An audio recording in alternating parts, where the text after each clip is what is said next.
बिस्मिल्लाहिर्रहमानिर्रहीम अस्सलाम वालेकुम। हम बायोमोलिक्यूल्स डिस्कस कर रहे थे। बायोलॉजिकल साइंसेस से रिलेटेड हमारा फर्स्ट टॉपिक कवर हो गया था। हमने बायोमोलिक्यूल्स स्टार्ट किया हुआ था। व्हाट आर बायोमोलिक्यूल्स, ये बायोमोलिक्यूल्स क्या चीज़ हैं वो हमने लास्ट लेक्चर में डिस्कस कर लिया था। अब हमारे जो मेजर हमारे बायोमोलिक्यूल्स बनते हैं वो हम डिस्कस करेंगे। बायोमोलिक्यूल्स को मैक्रोमोलिक्यूल्स भी कहा जाता है, जो कि डिफरेंट छोटे मॉलिक्यूल से मिलकर एक मैक्रो टाइप, मतलब बड़े साइज़ में जो हमारे मॉलिक्यूल्स होते हैं उनको भी बोला जाता है। इनको बायोलॉजिकल मॉलिक्यूल्स भी बोला जाता है। बेसिक इसका नाम क्या है, बायोमोलिक्यूल्स। हम मेजर डिस्कस करेंगे carbohydrates, proteins, lipids and nucleic acids. हम ये चार डिस्कस करेंगे। सिलेबस से रिलेटेड हमारे जो एंजाइम्स का टॉपिक है वो भी हम एक लेक्चर बना लेंगे। मैं शॉर्ट वीडियोस अपलोड करूंगी ताकि आपको इजीली अंडरस्टैंड हो जाए कि आपने क्या क्या पढ़ना है, हमें क्या क्या रिक्वायर्ड है।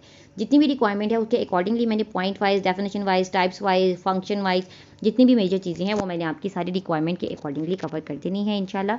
आज हम डिस्कस करेंगे carbohydrates. What are these carbohydrates? Carbohydrates आजकल आप लोगों को बहुत कॉमन है ये वर्ड, आपको थोड़ी सी नो हाउ होती है, हर एक को होती है।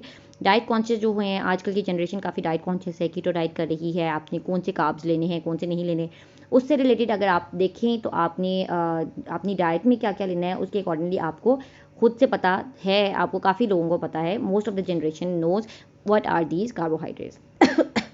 कार्बोहाइड्रेट्स में हम बेसिकली पढ़ेंगे इसकी बेसिक्स क्या है। ये जो कार्बोहाइड्रेट्स एक ऑर्गेनिक मॉलिक्यूल होता है, ठीक है। ये ऑर्गेनिक बायोमोलिक्यूल्स हैं जिसमें हमारे पास कार्बन एक मेजर हमारे पास एटम होता है, कार्बन का मॉलिक्यूल होता है, ठीक है। Among the most abundant biomolecule on the earth, और इसमें हमारे पास कार्बोहाइड्रेट्स की कॉन्जुगेशन, हमारे पास कंपोजिशन क्या आ जाती है, कार्बन, हाइड्रोजन एंड ऑक्सीजन की कंपोजिशन से हमारे पास ये जो है कार्बोहाइड्रेट्स बनते हैं। ये तीन एलिमेंट्स होते हैं इसमें, कार्बन, हाइड्रोजन एंड ऑक्सीजन। उसकी रेशो मैंने मेंशन कर दी है CH2O, ठीक है। जैसे वाटर की हमारी H2O की होती है रेशो H2 एंड O, ठीक है, वो है। और साथ हमारे कार्बन की रेशो है CH2O। इसकी रेशो क्या जाती है 1:2:1, मतलब कार्बन का 1 एटम है, हाइड्रोजन के 2 हैं और ऑक्सीजन का 1 है। इस तरह हमारी ये जनरल फॉर्मूला आ जाता है कार्बोहाइड्रेट्स का, ठीक है। और कार्बोहाइड्रेट्स को हम एनर्जी स्टोर्स भी कहते हैं। लाइक अगर आपकी बॉडी में एनर्जी कम हो रही है तो हमारी जितनी भी लिवर वगैरह में जितनी हमारी बॉडी में जितनी एनर्जी स्टोर हुई होती है, ग्लूकोज की फॉर्म में स्टोर हुई होती है, वो हमारे कार्बोहाइड्रेट्स होते हैं। वो आपकी एनर्जी स्टोर्स के तौर पर यूज होती है। स्टोरेज फॉर्म में हमारी जो है कार्बोहाइड्रेट्स हैं, जो कि हमारी रिक्वायरमेंट के तौर पर हमारी बॉडी की नीड के अकॉर्डिंगली हमारे कार्बोहाइड्रेट्स यूज़ करते हैं, ठीक है। They are known as sugars. इनको शुगर्स कहा जाता है क्योंकि इनका टेस्ट फ्लेवर जो है वो हमारा शुगर है, शुगरी है, स्वीटी है, ठीक है। और इनको सैकेराइड्स भी बोलते हैं, जिसका मतलब है शुगर। सैकेराइड्स की वजह से इनके डिफरेंट टाइप्स भी, क्लासिफिकेशन भी ऐसी हुई भी है, मोनोसैकेराइड्स, डाइसैकेराइड्स, ट्राइसैकेराइड्स, ठीक है। सैकेराइड्स बोलते हैं जिसका मतलब है शुगर, ठीक है। ये किस किस में पाए जाते हैं, मेजरली हमारे ग्रेन्स, फ्रूट्स एंड वेजिटेबल्स में हमारे कार्बोहाइड्रेट्स पाए जाते हैं। कार्बोहाइड्रेट्स की बेसिक डेफिनेशन क्या आ जाती है, carbohydrates are the organic compounds also named as polyhydroxy aldehydes और ketones containing primarily of carbon, hydrogen and oxygen in the ratio of 1:2:1 and serves as the energy sources, ठीक है। Major इसकी definition में क्या आ जाता है, सबसे पहले ये कि ये एक ऑर्गेनिक कंपाउंड है। सेकेंडली इसके अंदर कार्बन, हाइड्रोजन एंड ऑक्सीजन है। ऑर्गेनिक कंपाउंड का मतलब ये नहीं है कि हमारे पास कार्बन, हाइड्रोजन एंड ऑक्सीजन होंगे। ऑर्गेनिक कंपाउंड का मतलब है कार्बन मस्ट है हमारा। हर बायोमोलिक्यूल में हमारे पास कार्बन जो है वो एक मेजर की एलिमेंट है, ठीक है। कार्बन, हाइड्रोजन एंड ऑक्सीजन तीन चीज़ें आ गई हैं इसमें, और इसकी रेशो क्या है 1:2:1, लाइक CH2O की रेशो से हमारे पास कार्बन, हाइड्रोजन और ऑक्सीजन की प्रेजेंस होती है। और हमारे पास थर्डली क्या आ जाता है कि हमारे एनर्जी स्टोर्स ये हैं। कार्बोहाइड्रेट जो है हमारी एनर्जी प्रोवाइड करते हैं, एनर्जी सोर्सेज हैं, ठीक है। ये मेजर आपकी डेफिनेशन बन जाती है जिसमें हमारे सारे पॉइंट्स कवर अप हो जाते हैं। क्लासिफिकेशन इनकी बेस पे किसकी बेस पे होती है, number of carbon atoms, number of sugars, जो हमारे शुगर्स हैं, जो सैकेराइड है उसकी बेस पे हमारी क्लासिफिकेशन हो रही है कि कितनी आपकी शुगर उसमें जनरेट हो रही है, ठीक है। जब हमारा रिएक्शन होता है उसके एंड प्रोडक्ट में हमारे पास कितनी शुगर्स जनरेट हो रही हैं, कितनी एलिमेंट्स ऑफ शुगर जनरेट हो रहे हैं। लाइक 1 यूनिट जनरेट हो रहा है, 2 यूनिट हो रहा है, 3 यूनिट हो रही है, यहाँ पर पोली हो रहे हैं, ठीक है। पोली मतलब मैनी, ठीक है। मोनो, डाई एंड पोली, ठीक है। ट्राई, ओलिगो, ये सारा कुछ भी आप कर सकते हैं, लेकिन मेनली आपने 3 ये लिखनी है जो हमारी बेसिक्स हैं। ऐसे तो आप डाई, ट्राई, टेट्रा, पेंटा, ये जितनी भी आप कर सकती हैं आप कर सकते हैं, लेकिन हमने जो मेजर क्लासिफिकेशन करनी है वो हमारी मोनोसैकेराइड्स, डाइसैकेराइड्स एंड पॉलीसैकेराइड्स हैं, ठीक है। मोनोसैकेराइड्स में हमारे पास क्या आते हैं, सबसे सिंपलेस्ट शुगर्स हैं, लाइक सिर्फ 1 यूनिट है। मोनो मीन्स 1, सिंगल यूनिट, ठीक है। Single unit of the sugar हमारे पास जो है वो मोनोसैकेराइड आ जाता है। इनके पास इनमें क्या आ जाता है, क्रिस्टलाइन है, कलरलेस हैं और ये वाटर में सॉल्युबल हैं। इसकी प्रॉपर्टीज आ जाती हैं और ये सिंपलेस्ट शुगर इसकी जो फॉर्म है वो हमारी है ग्लूकोज, जो कि आप पानी में भी डाल के पी लेते हैं। ग्लूकोज आप सबको पता होगा, ग्लूकोज जो है हमारी सिंपल शुगर आ जाती है। सबसे एक सिंपल मोनोसैकेराइड है हमारे पास, जो कि एक 1 सिंगल यूनिट होता है शुगर का, ठीक है। इसमें नंबर ऑफ कार्बन आइटम्स क्या आ जाते हैं, 3 to 6 तक इनके नंबर ऑफ कार्बन आइटम्स हैं। उसके जितने भी नाम है ना, उसमें ओज यूज होता है। सफिक्स का मतलब है कि नाम के एंड पे ओज यूज हो रहा है। मोनोसैकेराइड्स में OSE ओज यूज होता है, like glucose, fructose, pentose, ribose, इस तरह हमारे पास ओज यूज हो रहा है एज ए सफिक्स, ठीक है। और ये रिंग शेप्ड मॉलिक्यूल्स होते हैं और लीनियर में भी होते हैं, लाइक सीधी स्ट्रेट चेन फॉर्म में भी होते हैं या फिर रिंग शेप में भी होते हैं, ठीक है। ये आगे हमारे पास मोनोसैकेराइड पॉइंट्स जो आपके जितने रिक्वायर्ड थे, आपको ऑब्जेक्टिव वाइज आपको ये सारा कुछ कवर हो जाता है, ठीक है। देन हमारे पास आ जाता है डाइसैकेराइड्स। डाई सब का मतलब होता है 2।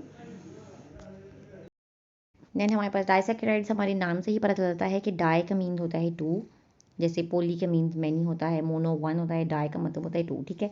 डाइसैकेराइड्स हमारे पास 2 यूनिट्स ऑफ शुगर्स आ जाती हैं। सैकेराइड्स मीन्स हमारे पास शुगर्स हैं, इसके पास हमारे टोटल 2 यूनिट्स ऑफ शुगर्स आ जाती हैं, इसकी वजह से हम इसको डाइसैकेराइड्स बोलते हैं।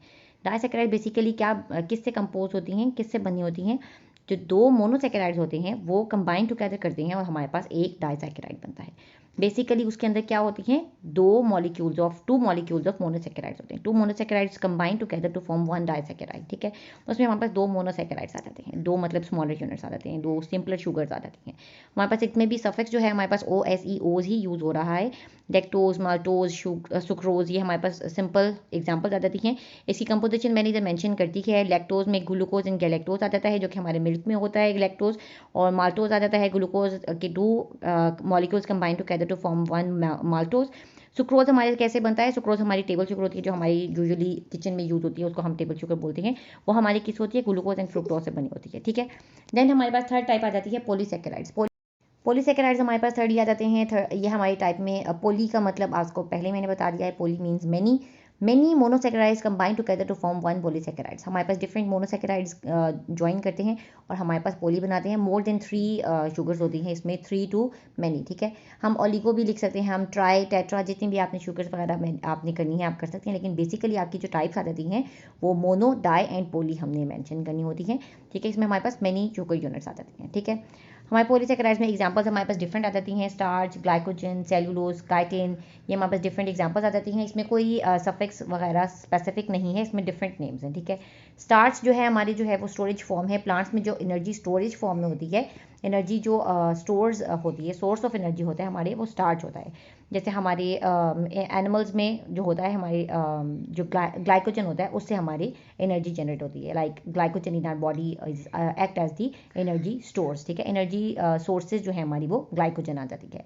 ये हमारे एनिमल्स में हम अपने आप में कंसिडर कर सकते हैं। स्टार्च जो है हमारी प्लांट से रिलेटेड है, सेल्यूलोज भी हमारी प्लांट से रिलेटेड है, काइटिन जो है वो हमारी फंगल सेल वॉल से रिलेटेड है, फंगल सेल वॉल्स में होती है। मेजर फंक्शन जो हमारे पास कार्बोहाइड्रेट्स के आ जाते हैं, वो हमारे पास क्या आ जाते हैं, हमारे पास जो मेजर फंक्शंस छोटे छोटे हैं वो मैंने कार्बोहाइड्रेट्स करके लिख दिया है। Specific di, mono, poly separately मैंने लिखने की नहीं किया, क्योंकि आपको मेजर फंक्शंस सिंपल कार्बोहाइड्रेट्स के पता होने चाहिए। सबसे पहले एक हमारे पास आ जाता है सोर्स ऑफ एनर्जी। कार्बोहाइड्रेट्स जो है हमारे वो एनर्जी की प्रॉपर जो हमारी ओरिजिनल सोर्स होते हैं वो हमारे कार्बोहाइड्रेट्स होते हैं, क्योंकि एनर्जी जब हमारी बॉडी में ख़त्म हो जाती है तो हमारे कार्बोहाइड्रेट्स ही हैं जो कि हमारी एनर्जी जनरेट कराते हैं जब हमारी बॉडी को नीड होती है। ग्लूकोज जो है वो हमारी बॉडी में ग्लाइकोजन की फॉर्म में स्टोर हो जाता है, फिर बाद में जब हमें एनर्जी एक्सरसाइज वगैरह के लिए चाहिए होती है या कोई काम करने के लिए चाहिए होती है, लाइक अगर आपने फीमेल है, आपने घर के कोई काम करने हैं, उसके लिए अगर आपको एनर्जी चाहिए होती है और आपकी बॉडी की अपनी शुगर ख़त्म हो चुकी होती है, तो जो हमारा स्टोर्ड ग्लाइकोजन फॉर्म होता है कार्बोहाइड्रेट का, वो ब्रेक डाउन करता है ग्लूकोज में और फिर हमारी वो एनर्जी जनरेट होती है।